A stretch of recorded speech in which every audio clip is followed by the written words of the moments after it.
आज पढौँ एलर डानलोस syndrome EDS।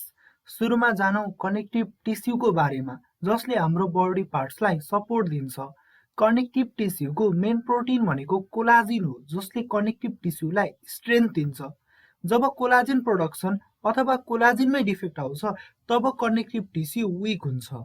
फेरि कोलाजिनको पनि डिफ्रेन्ट टाइप छ, जुन डिफ्रेन्ट जिनले बनाउँछ र डिफ्रेन्ट बडी पार्टमा पाइन्छ।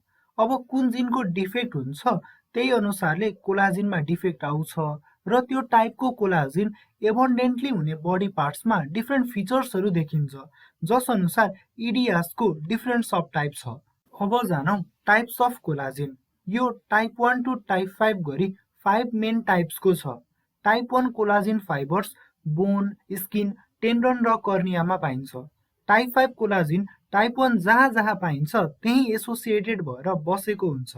त्यस्तै टाइप 2 कोलाजिन कार्टिलेजमा बढी पाइन्छ। टाइप 3 कोलाजिन मेनली ब्लड भेसल्समा बढी पाइन्छ, प्लस स्किन र लिगामेन्ट्समा पनि पाइन्छ। र टाइप 4 कोलाजिन बेसमेन्ट मेम्ब्रेनमा बढी पाइन्छ। सपोज टाइप 3 कोलाजिन बनाउने जिनमा डिफेक्ट आयो भने मेनली ब्लड भेसल्समा इफेक्ट पर्छ, तर टाइप 3 कोलाजिन स्किन र लिगामेन्ट्समा पनि पाइने भएकाले स्किन थिन हुने र स्मल जोइन्ट हाइपरमोबाइल हुने गर्छ। टाइप 3 कोलाजिन बनाउने जिनको डिफेक्ट अटोजोमल डोमिनेन्ट हुन्छ। यसलाई भास्कुलर सबटाइप अफ EDSमा राखिएको छ। यो त भयो कोलाजिन बनाउने जिनको डिफेक्टको कारणले गर्दा हुने फिचर्सहरू। त्यस्तै कोलाजिन भन्दा म्याच्योर भएर बनेको हुँदैन। ट्रान्सक्रिप्सन र ट्रान्सलेसन पछि यसमा डिफ्रेन्ट मोडिफिकेसन्स आउन पर्ने हुन्छ, जसलाई पोस्ट ट्रान्सक्रिप्सनल र पोस्ट ट्रान्सलेसनल मोडिफिकेसन भनिन्छ। यसलाई डिफ्रेन्ट इन्जाइम्सहरूले कोलाजिन सिन्थेसिसको डिफ्रेन्ट स्टेप्समा क्याटलाइज गर्छन्।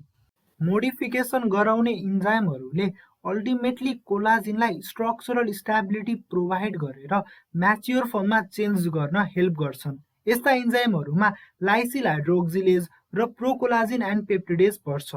यो इन्जाइमहरूमा डिफेक्ट आयो भने कोलाजिनमा डिफेक्ट आउँछ।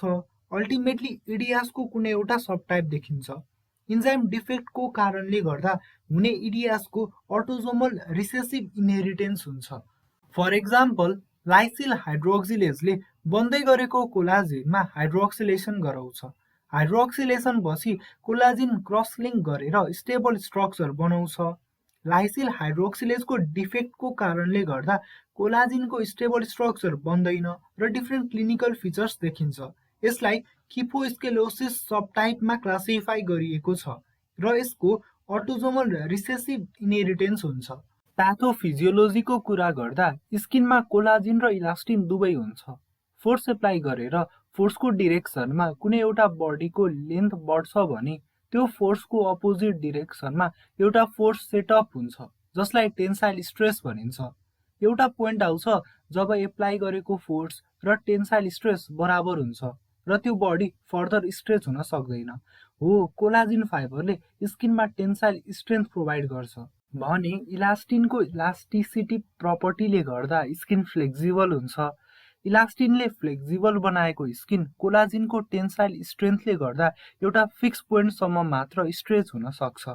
जब कोलाजिनको डिफेक्ट हुन्छ, स्किन एकदम फ्लेक्सिबल हुन्छ। सो हाइपर एक्सटेन्सिबल स्किन EDSको एउटा मेजर क्राइटेरिया हो। त्यस्तै इलास्टिसिटी बुझ्न मार्फन सिन्ड्रोमको भिडियो हेर्नुहोला। तर यहाँ इलास्टिक फाइबर्स नर्मल भएकाले स्ट्रेच गराउने फोर्स हटाउने बित्तिकै इलास्टिसिटी प्रपर्टी अफ इलास्टिक फाइबर्सको कारणले हाइपर एक्सटेन्डेड स्किन फेरि नर्मल पोजिसनमा हुन सक्छ। त्यस्तै इजिली स्ट्रेच हुने भएकाले स्किनमा इजिली ट्रमा हुन सक्छ। वुन्ड हिलिङ हुन गाह्रो पर्छ, किनभने ट्रमा र सर्जरी पछि स्किनमा जुन ग्याप आउँछ त्यो ग्याप हाइपर एक्सटेन्सिबिलिटीको कारणले गर्दा झन बढ्दै जान्छ र हिल हुन टाइम लाग्छ, जसले गर्दा वुन्ड क्रोनिक फेजमा पुग्छ र हिलिङ स्कार फर्मेसनबाट हुन्छ। जोइन्ट लिगामेन्ट्सहरूमा पनि कोलाजिन लस्ट भएकाले स्किनमा जसरी नर्मल इलास्टिक फाइबर्सको इलास्टिसिटी प्रपर्टीको प्रेजेन्स र डिफेक्टिभ कोलाजिनले दिन नसकेको टेन्साइल स्ट्रेन्थको एब्सेन्समा लिगामेन्ट्स मजाले तन्किन सक्छ र रेन्ज अफ जोइन्ट मुभमेन्ट बढ्छ, जसले गर्दा जोइन्ट हाइपरमोबाइल हुन्छ, जुन अर्को मेजर क्राइटेरिया हो। सेभेरिटी अनुसार हाइपरमोबिलिटीको कारण जोइन्ट पेन र डिस्लोकेसन हुन सक्छ। त्यस्तै स्कोलियोसिस हुन सक्छ। आईको कुरा गर्दा कर्निया र स्क्लेरामा पनि कोलाजिन फाइबर्स हुन्छ। कर्नियामा कोलाजिन फाइबर्स प्यारेलली एरेन्ज भएर बसेको हुन्छ, जसले गर्दा कर्नियाको ट्रान्सपारेन्सीमा केही इफेक्ट नगरी कर्नियालाई स्ट्रेन्थ दिन्छ। त्यस्तै स्क्लेरामा पनि कोलाजिन फाइबर्स हुन्छ, जुन एकअर्कासँग जेलिएर बसेको हुन्छ, जसलाई इन्ट्याङ्गल्ड भनिन्छ। रेटिनाको कुरा गर्दा रेटिनल पिगमेन्ट एपिथेलियल सेलले कोलाजिन प्रड्युस गर्छ, जुन ब्रुज मेम्ब्रेनमा इन्कर्पोरेटेड हुन्छ र एपिथेलियल सेललाई इन्टिग्रिटी प्रोभाइड गर्छ। जब कोलाजिन फाइबरको डिफेक्ट हुन्छ तब रेटिनल डिट्याचमेन्ट हुन्छ र फर्दर भाइट्रस फ्लुइड रेटिनाको सब रेटिनल स्पेसमा गएर फर्दर रेटिनल डिट्याचमेन्टलाई प्रोग्रेस गराउँछ। त्यस्तै कर्नियाको रप्चर हुन्छ र इन्टायर आई एनाटोमी नै फ्रजाइल हुन्छ। त्यस्तै नी र एल्बो जस्ता प्रेसर पोइन्ट र स्कार फर्म भएको रिजनमा एउटा फ्लेसी लेजन डेभलप हुन्छ, जसलाई मोलुस्कोइड स्युडोट्युमर भनिन्छ। यसमा सेन्टरमा फ्याट बडी हुन्छ, जसलाई फाइब्रस क्याप्सुलले सराउन्ड गरेको हुन्छ। त्यस्तै under the skin like spherical एउटा मुभेबल हार्ड मास हुन्छ, जसलाई सबक्युटानियस स्फेरोइड्स भनिन्छ। यस्ता डिफ्रेन्ट फिचर्सहरू एलर डानलोस सिन्ड्रोममा देखिन्छ। कन्क्लुड गर्दा कोलाजिन बनाउने जिनमा डिफेक्ट आउँदा अटोजोमल डोमिनेन्ट र कोलाजिन बन्दा क्याटालाइज गर्ने इन्जाइममा डिफेक्ट आउँदा अटोजोमल रिसेसिभ फर्म अफ एडिएस देखिन्छ। आजलाई यति नै, बाँकी कुरा गर्दै गरौँला।